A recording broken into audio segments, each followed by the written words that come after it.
Bismillahirrahmanirrahim. Assalamualaikum warahmatullahi wabarakatuh. Alhamdulillahilladzi ja'ala sahra Ramadan sayyidas suhur wa farada siyamahu wa dha'afa li shaimihil ujur.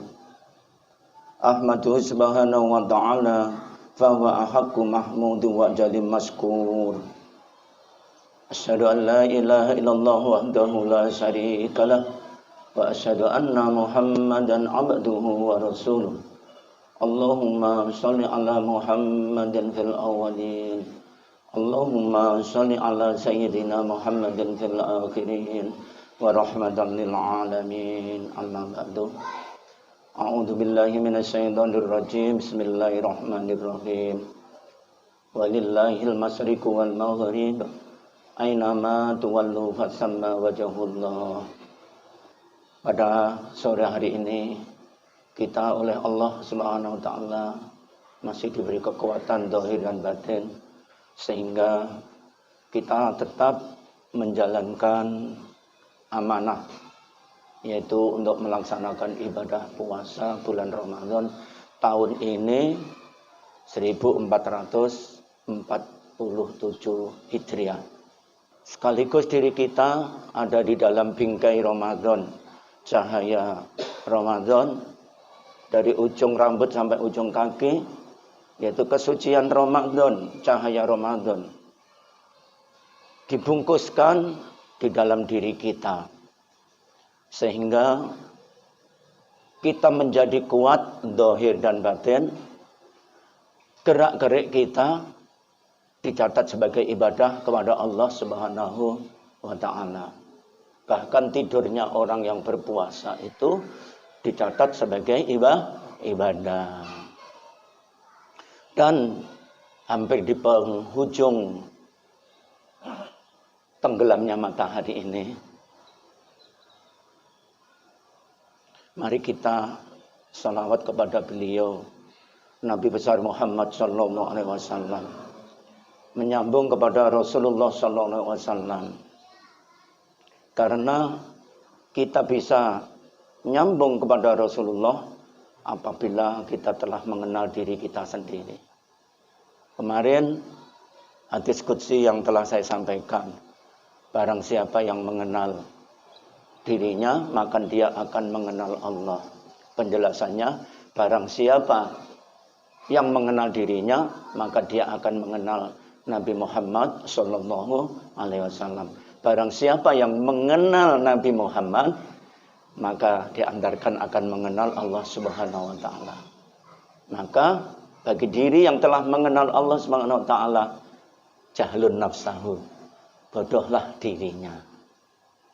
Sehingga lafal atau kalimat la haula wala quwata illa billahil aliyil azim ini betul-betul kita rasakan, sehingga bahwa kita digerakkan, dihidupkan, bisa ngomong, bisa melihat, bisa mendengar atas qadar-qadarnya Allah Subhanahu wa taala. Untuk memasuki pada fikih pada sore hari ini, tadi ini Pak Imam Masjid, Pak, fikihnya ya. Jadi yang sesungguhnya kita setiap dalam melaksanakan apa saja, jadi rukun iman 6 itu pasti ikut, rukun Islam yang 5 itu pasti ikut, kemudian ihsan, sehingga kita iman, Islam, ihsan itu selalu ada di dalam diri kita, selalu bersamaan. Jadi tidak bisa dipisah-pisahkan, tidak bisa dipisah-pisahkan. Pada kesempatan ini puasa ditinjau daripada tingkatannya. Ini sesungguhnya semuanya juga ada di dalam diri kita sendiri. Cuma ini biar ada jelas, ada tingkatan-tingkatan daripada puasa itu. Yang pertama, puasa umum atau puasa pada umumnya.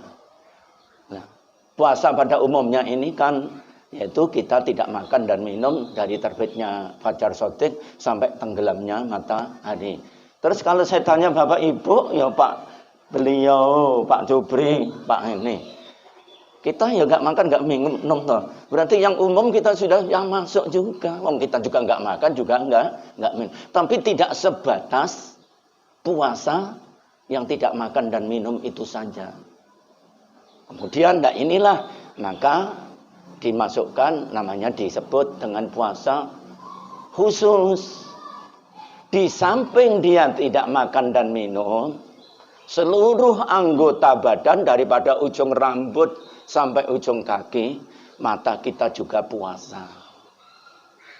Dengan apa? Dengan kesadaran. Dengan petunjuk siapa? Petunjuk Allah dan Rasulnya. Sehingga ketika ini mata ini mau berbuat apa itu? Berbuat maksiat, ini muncul sendiri nanti. Oh, ini tidak larang. Atau dengan jalan ketika pas kita mau berbuat maksiat dengan mata kita tahu-tahu ada saja jalan tahu-tahu kelilipan kah apa. Itu sebenarnya adalah untuk melindungi mata kita.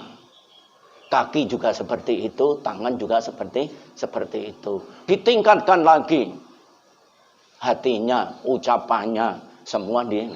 Nah, sesudah dia puasa yang khusus, mohon maaf tangan ini.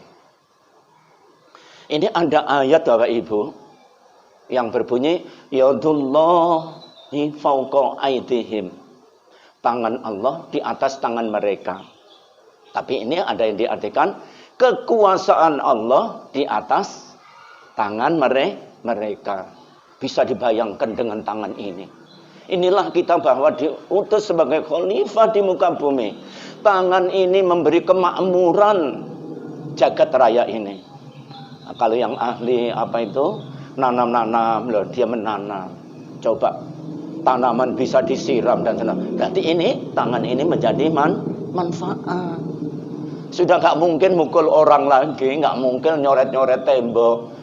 Bahwa di sini, loh, masak ini coba kan untuk keluarga, kan sederhana ini. Maka tangan Allah di atas tangan mereka, kekuasaan Allah di atas kekuasaan mereka. Coba ini Bapak Ibu, di depannya ada minuman ini Bapak Ibu. Ini tangan-tangan yang memang diutus oleh Allah ya untuk memberi kemanfaatan ini. Ini masih tangan saja. Nanti belum lesan. Nah inilah yang namanya puasa khusus dari ujung rambut sampai ujung kaki. Tambah lagi hatinya. Mohon maaf, gak prasangka buruk lagi. Isinya husnudzon. Husnudzon itu berprasangka baik. Nah inilah orang yang berpuasanya yang ditingkatkan menuju yang khusus. Jadi kalau orang ingin sengsara, orang yang sengsara itu prasangka pada orang lain itu sudah sengsara itu. Situ sudah dalam neraka itu. Karena ingin mengatur-ngatur. Padahal itu ciptaan Allah dan miliknya Allah. Di langit dan di bumi semua itu adalah miliknya Allah. Kok kita ngatur-ngatur, kok kita pusing gitu. Nah, disinilah pentingnya kita mengenal puasa yang namanya khusus. Ini sudah nggak pernah lagi. Lebih baik as-sukutu daripada berkata-kata tidak ada gunanya. Jadi berkata itu lebih yang bermanfaat dan bermanfaatnya. Sudah tidak menyakitkan orang lagi. Khususnya kita tarik bukan ke luar, di dalam keluarga. Ya, alhamdulillah kami kalau di keluarga itu manggil istri sayang. Saya tambah sayang, semua sayang. Sehingga memang kasih sayang ada di keluarga kita ini. Misalnya ada kesalahan apa, sudah tidak kata-kata kotor lagi. Nah, itu kodok-kodarnya Allah. Misalnya memecahkan piring, cepat diringkesi selesai. Nggak usah diperpanjang kesalahan itu. Jadi kita menang. Itulah namanya puasa khusus. Ingin lagi yang puasa khawasul khawas. Tetap ada di diri kita. Tapi yang menyampaikan ini ulama-ulama. Ini yang membagi ini adalah Al-Ghazali. Karena dia Proses dari puasa dia mengalami, merasakan, maka dicurahkan di dalam menuliskannya. Maka yang ketiga, puasa khawasul, khusus dan khusus. Jadi puasanya bukan lagi pada bulan Ramadan, tapi sepanjang zaman, sepanjang masa, atau 1 tahun puasa terus, itu saja. Itu namanya puasa khawasul khawas. Terima kasih.